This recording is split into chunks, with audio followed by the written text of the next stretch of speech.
They say that blood remembers. It remembers the power it has held, the thrones it has claimed, the crowns it has worn. But royal blood also remembers its own poison, the slow, invisible venom passed from parent to child, generation after generation, until beauty turns fragile and genius bends toward madness. The chronicles of Europe's great dynasties are filled with portraits, oil on canvas, soft in light, proud in bearing. The faces gaze down at us across centuries, serene, perfect, and eerily similar. The same eyes, the same jaw, the same smile, repeated like an echo trapped in the frame. And behind each painted smile lies a truth the court scribes dared not write. This is the story of the most inbred women in history, women born into silk and gold, yet condemned from their first breath. Women whose beauty was a mirror that cracked from within, whose destinies were written not by God, but by a family tree that curled back upon itself like a serpent swallowing its own tail. Our path begins in the candlelit halls of Vienna in the late winter of 1672. The air is thick with the sweet scent of beeswax and damp stone. At the heart of the Hofburg Palace, a young archduchess sits before a gilded mirror. She is barely 17, yet her face carries the strange perfection that the court cannot stop whispering about. Her name, whispered in the corridors like a charm and a curse, is Maria Josepha of Austria, daughter of the emperor, niece to half the crowned heads of Europe. To the world, she is the embodiment of Habsburg majesty. To those who have read the hidden reports of the royal physicians, she is something far more fragile. Her jawline is subtly deformed, a trait her family pretends not to see, for they have seen it before, again and again, in the portraits of their ancestors. The girl's governess adjusts her heavy velvet gown, murmuring that she must hold her chin higher for the official sitting. The artist, a master brought from Florence, begins to paint, glancing from her face to the canvas with the cautious reverence one gives a saint or a patient. For beneath the powder, the perfect symmetry begins to falter. Maria Josepha has never been told the truth in full. She knows that her parents are cousins. She knows that their parents were cousins.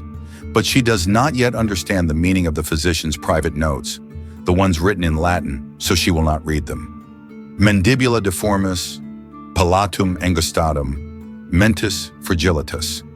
The words mean nothing to her now. One day, they will mean everything.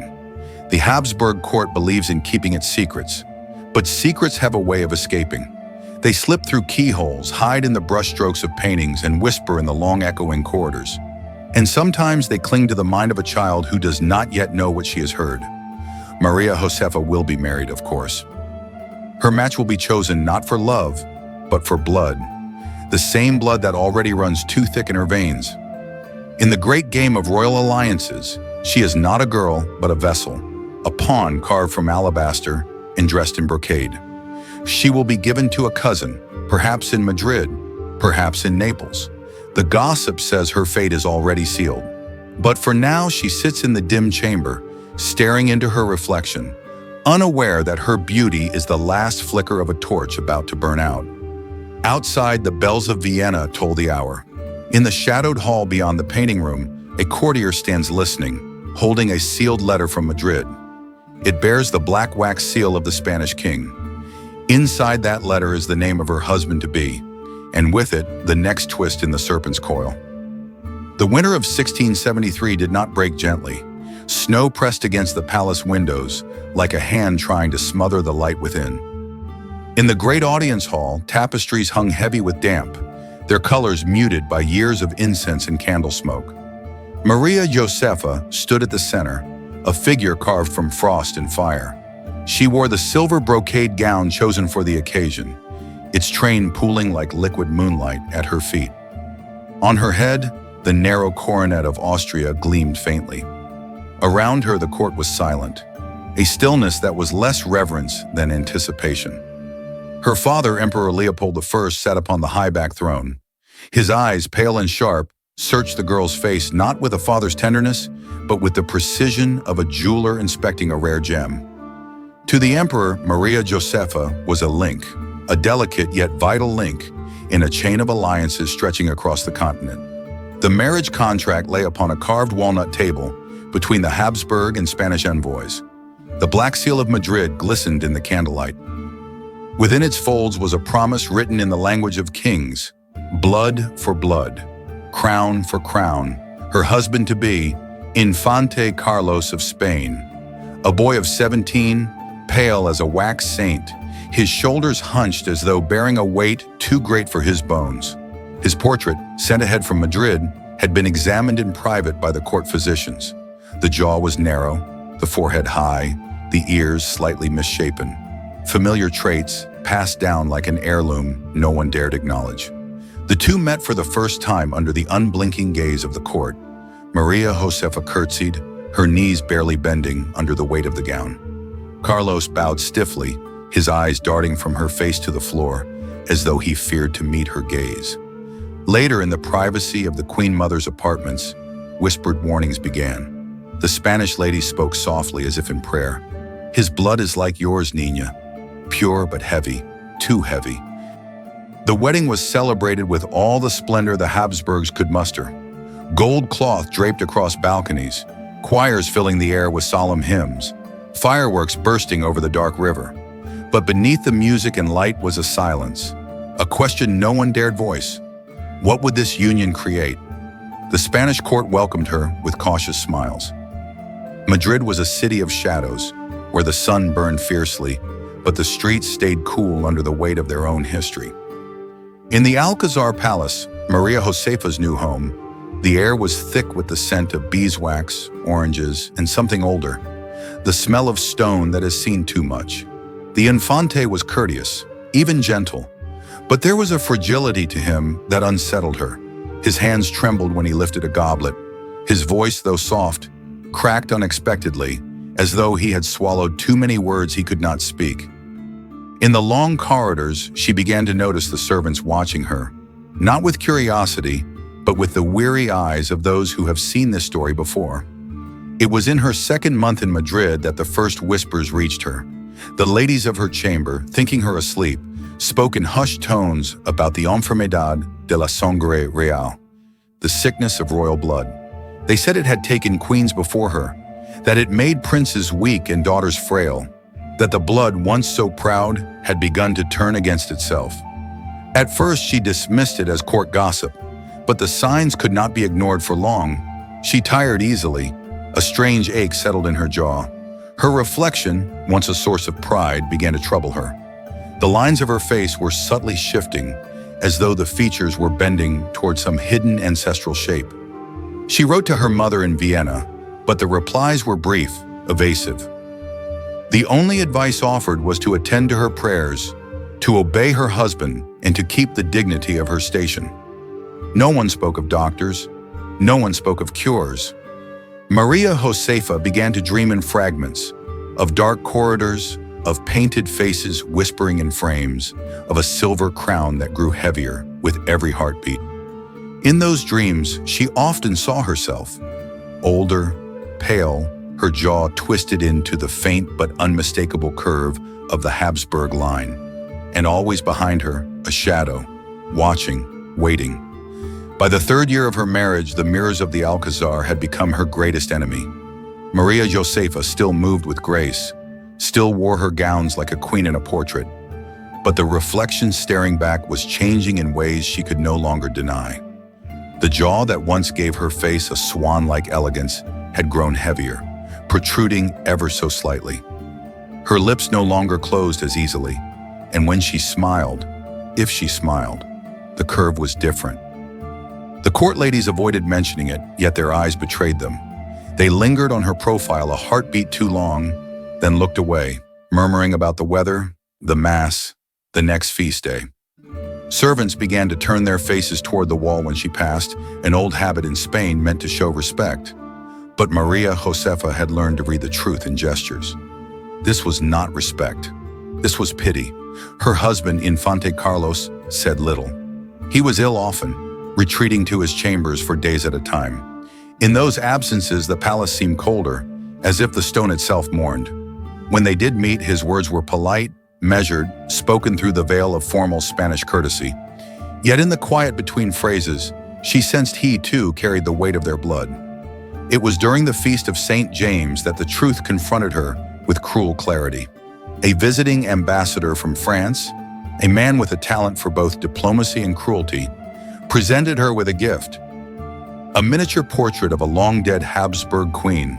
The likeness was uncanny, the same pale complexion, the same wide-set eyes, the same heavy jaw. She stared at it long after the ambassador had gone, until the candles burned low and the gold frame felt warm in her hand. The painted queen had died at 28. The physicians, summoned in secret, were no comfort. Their Latin was careful, evasive, maxilla prognatica, deformitas hereditaria. They spoke of nature's order, of the will of God. They prescribed prayers, pilgrimages, and absurdly, sugared almonds. One recommended leeches.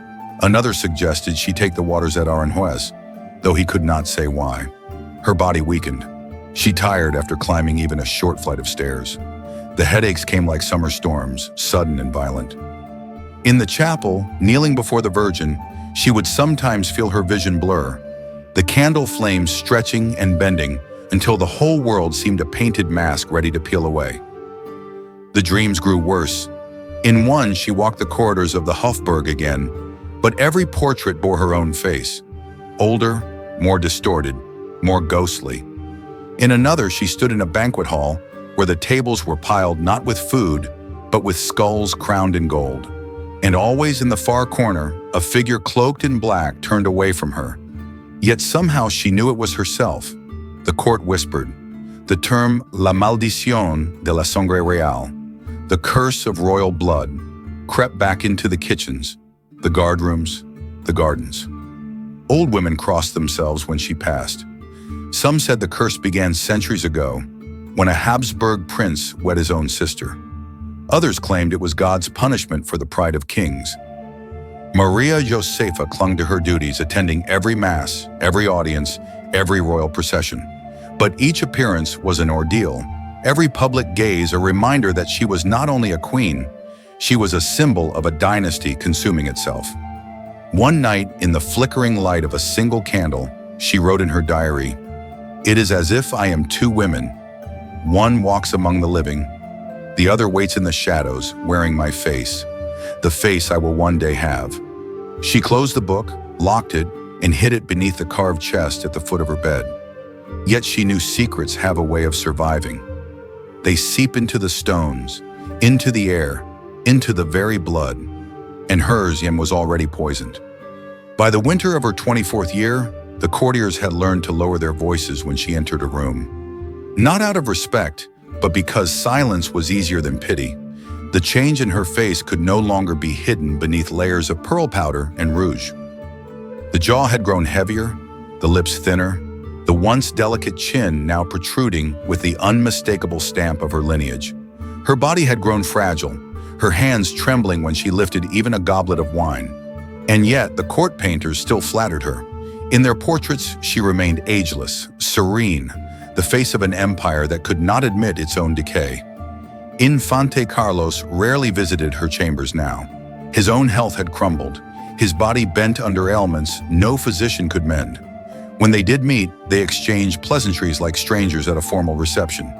Between them hung not only the weight of a loveless marriage, but the unspoken knowledge that neither could bear the air the dynasty demanded.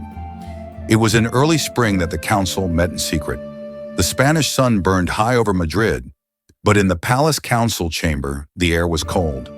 Behind closed doors, ministers and royal advisors debated what could be done. Some argued for hope, a miracle pregnancy perhaps.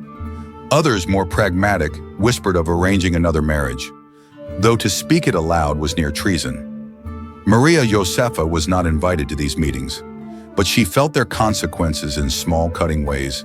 The sudden absence of invitations to state events, the way her ladies-in-waiting would change the subject when she entered, the subtle shift in her rank within her own household.